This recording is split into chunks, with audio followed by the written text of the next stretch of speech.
Hi అందరూ ఎలా ఉన్నారు? సో ఇదైతే ఈవినింగ్ రొటీన్. సో కొద్దిసేపు అయితే మా బాబుతోటి అలా టైం స్పెండ్ చేస్తాను. వాడితో ఆడుకుంటాను. పాప ఉంటే ఇద్దరు ఆడుకునేవాళ్ళు, బట్ పాప మా మమ్మీ వాళ్ళ ఊరు వెళ్ళింది సమ్మర్ హాలిడేస్ కానీ. సో నేను వీటితో ఆడాల్సి వస్తుంది. మా వాడైతే బ్యాట్ చూడండి ఎంత బాగా కొడుతున్నారు.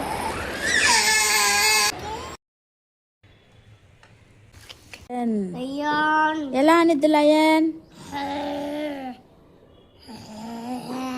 అలా అమ్మ పుట్టిందా? తోటకెళ్ళావా? పన్ను తెచ్చావా? గుడ్డి పెట్టావా? పన్ను తెచ్చావా? గుట్టెక్కిన మింగావా? అనేసి పాప ఇంటి నోళ్ళ పాప తల్లి నోళ్ళ పాప పన్ను మూత